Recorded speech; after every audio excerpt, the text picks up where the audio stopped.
శుక్లాంబరధరం విష్ణుం శశివర్ణం చతుర్భుజం ప్రసన్నవదనం ధ్యాయేత్ సర్వవిఘ్నోపశాంతయే.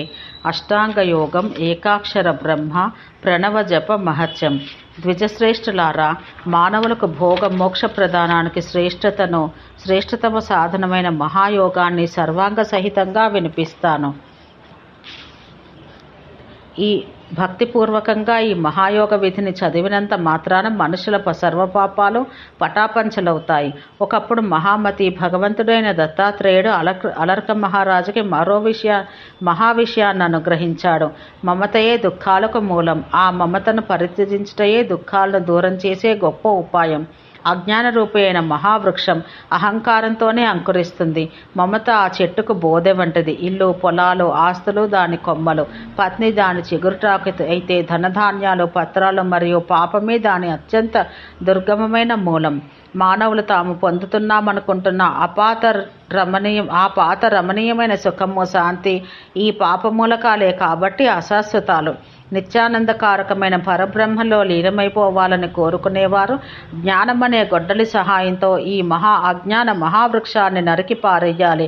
అప్పుడే వారు బ్రహ్మరసాన్ని నిష్కంటకంగా పానం చేసి ప్రాజ్ఞులై నిత్య సుఖాన్ని, పరమశాంతిని పొందగలరు. ఈ సమస్త దృశ్య ప్రపంచం, ఇంద్రియాలు కూడా అదే పరబ్రహ్మలోనే లీనమైపోతాయి. అక్కడ నువ్వు నేను అనే భావన ఉండదు.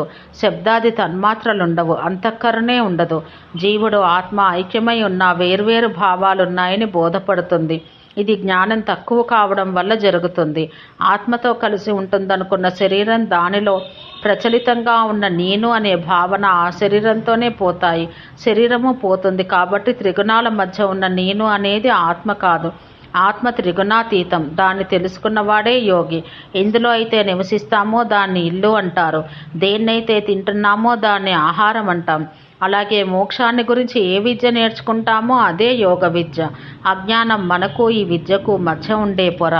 అహింస, సత్యం, అస్తేయం, బ్రహ్మచర్యం, అగ్రాహ్యం అనేవి యమనియమాలు అనబడతాయి. శౌచం బాహ్యమని, అంతరమని రెండు విధాలు. దమ్మం అంటే మనసును అదుపులో ఉంచుకోవడం. శరీరంలో ప్రవహించే వాయువుపై విజయాన్ని సాధించడానికే ప్రాణాయామం చేయాలి. ప్రతి ప్రాణాయామ మాత్రలోనూ కుంభక, రేచక, పూరకాలని 3 భోగాలుంటాయి. 10 మాత్రల పాటు చేసే ప్రాణాయామాన్ని లఘు ప్రాణాయామమని, దీనికి రెట్టింపు మాత్రలు మధ్యమ ప్రాణాయామమని, దీనికి 3 మాత్రల పర్యంతం చేయగలిగితే దాన్ని ఉత్తమ ప్రాణాయామం అని అంటారు. జప ధ్యాన సహిత ప్రాణాయామాన్ని సగర్భ ప్రాణాయామం అంటారు. ఇక ప్రణవం అనగా ఓంకారమే. యోగి పద్మాసనం వేసుకుని ప్రణవంలో చిత్తాన్ని ఏకాగ్రం చేసి ధ్యానం జపం చెయ్యాలి. ఈ స్థితిలో అతడు తన లింగాన్ని వృషణాలతోనూ కాలి మడమలతో అదిమిపెట్టి అన్ని వికారాలను అదుపులో ఉంచుకోగలగాలి. తమో గుణాన్ని రజోగుణం చేత, రజోగుణాన్ని సత్వగుణం చేత అణచివేసి నిశ్చల వృత్తిని సాధించాలి. పంచేంద్రియాలను ప్రాపంచిక వాంఛలకు దూరం చెయ్యాలి. వాయువు వీలైనంతసేపు అదుపులో ఉంచుకొని వదిలి మనస్సును రాగద్వేషాలకు అతీతం చేసుకోవాలి. ప్రత్యాహారం అని పేరు గల ఈ పద్ధతిని నిరంతరం అభ్యసిస్తూ ఆచరిస్తూ ఉండాలి.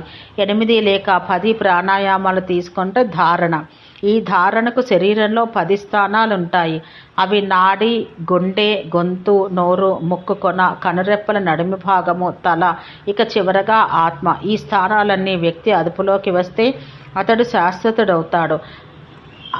అగ్నిలో కలిసినట్టుగా ఆత్మ పరమాత్మలో కలిసిపోతుంది. ఓంకారమే పరబ్రహ్మకు సంకేతం. దాన్ని మన నిద్రలో ఉన్న శ్వాస ద్వారా జపించగలగడమే యోగ సిద్ధి. అగ్నిలో వేసిన ఏ వస్తువైనా అగ్ని ఆకారాన్ని ధరించినట్లు పరమాత్మ ధ్యానంలోనే ఉండిపోయే ఆత్మ పరమాత్మ ఆకారాన్ని ధరిస్తుంది. అప్పుడు సాధకుడు ఓంకారాన్ని మనసుతో స్వీకరించి మనసుతో శ్వాసతో జపిస్తాడు.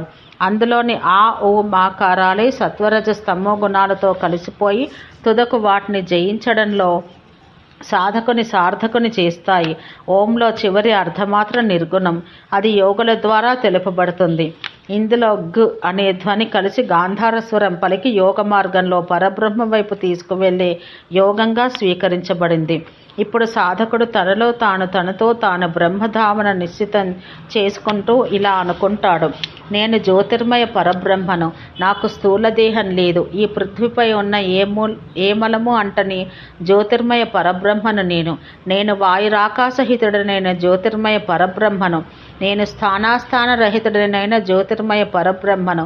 నేను గంధ తన్మాత్ర లేని జ్యోతిర్మయ పరబ్రహ్మను నేను. శ్రోత్వత్వచ్ఛేంద్రియ రహితుడనైన జ్యోతిర్మయ పరబ్రహ్మను నేను.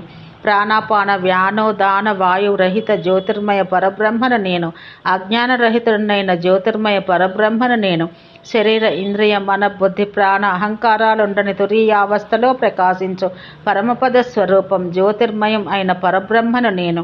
నిత్యశుద్ధ బుద్ధ ముక్త ఆనందమయ అద్వైత జ్ఞాన స్వరూప జ్యోతిర్మయ పరబ్రహ్మను నేను. ఈ విధంగా పరబ్రహ్మను సాధించి పెట్టేది అష్టాంగ యోగం. మాయాపాసబద్ధులే నిత్య నైమిత్తిక కార్యాలను మాత్రమే చేసేవారు ఆ చక్రంలోనే గిరగిరా తిరుగుతూ జీవితాంతం ఉండిపోతారు. కాబట్టి వారికి పరమాత్మలో ఐక్యమయ్యే స్థాయి రాదు. వారు మరల ఇదే పొడవుపై అలాగే కదులుతూ ఉంటారు, పుడుతూ ఉంటారు, గిడుతూ ఉంటారు. అజ్ఞానంచే మోహితులై ఆ విషయాన్ని గ్రహించి అజ్ఞానాన్ని నశింప చేసుకుని జ్ఞానయోగ ప్రాప్తికై తపించి దాన్ని కైవసం చేసుకుని జీవన్ముక్తులైన వారు ఉన్నారు. జీవన్ముక్తుడైన యోగికి మరణం లేదు, దుఃఖం ఉండదు, రోగం అంటదు. సంసారంలోని ఏ బంధము వాణ్ణి బంధింప సమర్థం కాదు. పాపముక్తుడు కాబట్టి నరక దర్శనం ఉండదు, గర్వం ఉండదు, గర్భవాస క్లేశం ఉండదు. అతడే స్వయంగా అవ్యయ నారాయణ స్వరూపుడవుతాడు. ధ్యానం, పూజ, జపం, స్తోత్రం, వ్రతం, యజ్ఞం, దాన, నియమ పాలనం చేయడం వల్ల మనిషికి చిత్తశుద్ధి ఏర్పడుతుంది. దానివల్ల జ్ఞానం కలిగే అవకాశం ఉంటుంది. ప్రణవాది మంత్రజపం చాలా గొప్పది. ఇంద్రుడు దానివల్లే దేవేంద్రుడైనాడు. గంధర్వులు, అప్సరసులు, దేవతలందరూ కూడా ఆ జపం వల్లే అక్కడ నిలబడగలుగుతున్నారు. రాజుల రాజత్వానికి అధికారము మంత్రజపమే. ఓం శాంతి శాంతి శాంతి.